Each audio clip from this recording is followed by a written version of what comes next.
every clique. Like we have our own lingo. Just like we were just talking about the dumb award of the day, you know, just stuff like that. You know, somebody that comes around, they might not know what we're talking about, but I'm pretty sure they have their own clique as well. Particularly in the African American community, there is this idea that yes, you know, you can speak in a much more relaxed, intimate black speech in certain spaces, and then in other spaces you have to speak a much more common English. And for some people, there's an internal struggle about should you really do that? Should you really be trying to talk like white folk? Or should you always, all the time, no matter what setting you are in, speak the same way? Speak the same way your mama taught you to speak. You have to be able to relate to your peers, and you know, you gotta, yo, what up, what's going on, such and such, blah, blah, blah. That's our lingo, man. And the reason why a lot of times, like, we just cuss each other out, and like, we use that term because that's like a sense of family, you know what I'm saying? It's like, you know, that's what determines the line, you know what I'm saying? If we're real close, then we're at liberty to talk like that because we understand each other. Where if you're an outsider, I don't really know you, and you know, it's like, hey, how you doing? Yeah, it's just like, oh, how you doing, man? You know, until I get that vibe that you lose, then it's, yeah, well, what's up, you know what I mean? But until it gets to that point, then you kind of just do that, you know what I mean, to kind of draw that line. So it's just one of those kind of things, man, where, you know, the more closer you feel to somebody, then you loosen up, and the language plays a big part of that. You know what I'm saying? You do your shoulders, you know what I'm saying? You can hear it. You do all that, Joe, dog. You gonna do what you do? Do you? Joe, look at the table. You know what I'm saying? Inside the African American community too, there's a love of language. There's a love of listening to different styles of language. It's the music and the poetry of the language, no matter which vocabulary set you're using, that the community respects. We've come through racial discrimination. We've come through poverty. We've come through the floods. We've come through a whole lot. But you know what, Princeville? You're still standing. And I congratulate you for standing up. Every time you got knocked down, you didn't stay there. You got back up again. And you always want to be connected with a group and making sure that you're continuing to have that touchstone of this is where you came from, and this is how the people talk, where you come from. It's really important to not lose that. And yes, I'm overloaded with rhymes, words, punchlines, similes and metaphors. For better or worse, I crush any competitor's verse, and I keep spitting for PBS and Fonte off of the top, no second guessing. Cause I'm coming through with the right plan. And yes, in hip hop, we do have friends. And yes, he is a white man. His name is Joe Scudder, and he freestyle too. And I'm about to show you just how we do. I'm spitting with my cap on, and I'm gonna pass it to the left, the Scudder, so he can get his rap on. I clap on. Yo, I'm back on the grind again. Stay reminding them. We in the front where the line begin. You in the back where the line go in.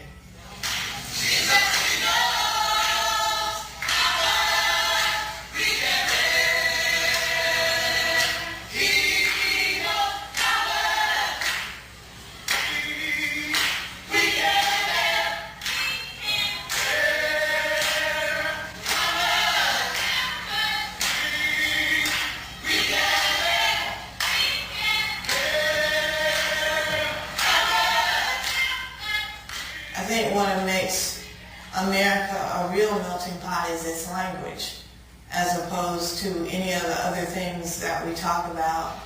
Because there's even a poetry around the way we communicate with each other.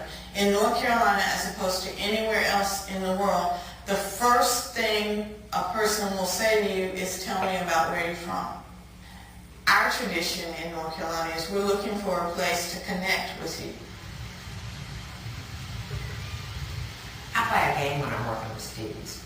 I ask them to lower their eyes for a second and pretend they can't see me. Pretend I'm behind a screen. And they're listening to me talk.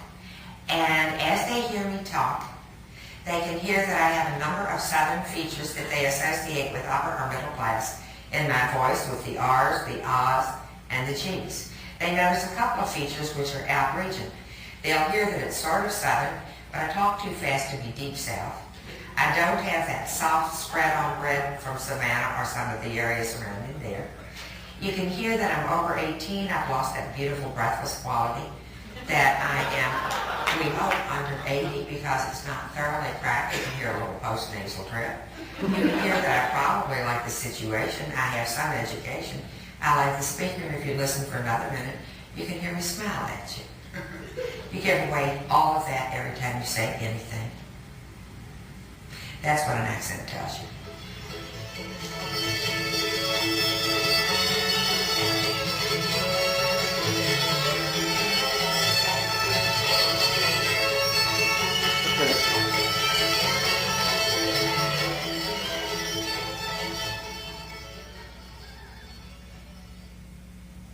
Okay. Yo, cut it off, man.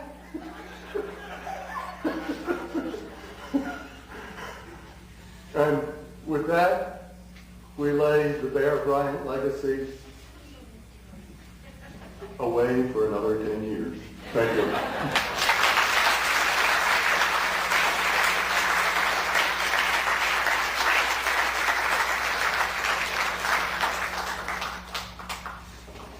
Questions?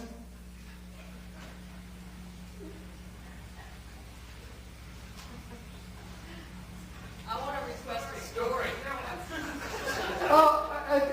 Actually, it was a story about methodology and how sometimes we work with competing methodologies. And it's a rather sad story, but it's also a story of celebration thanks to Michael Montgomery. You know, Joseph Hall, who Michael co-authored the Smoky Mountain English with, wrote a dissertation on Smoky Mountain barrels, and I guess, was it 1939? 1940, around there? It was published in 42. Published in 42. A leading dialectologist reviewed his study in the journal language and ripped it apart for his methodology because it wasn't sufficiently scientific. Instead of using a forced questionnaire, he just got people to talk. All right? That had a significant effect on Joseph Hall, who really went away, continued to be very interested in Smoky Mountain English, collected things, and thanks to Michael Montgomery, these things were not lost, but were resurrected in this dictionary. You know, today, that chastisement seems ridiculous to all of us who depend on such unscientific methods for gathering our data. We need to understand that we're complementing each other.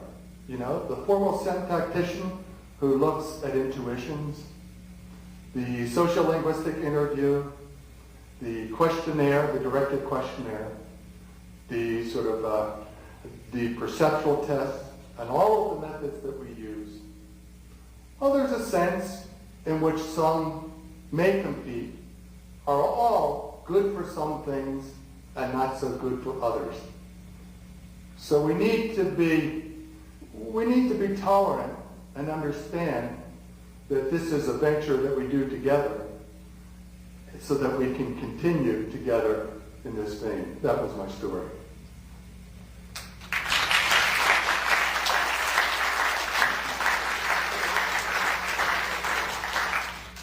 I'll entertain one more question. Comment? Snide remark?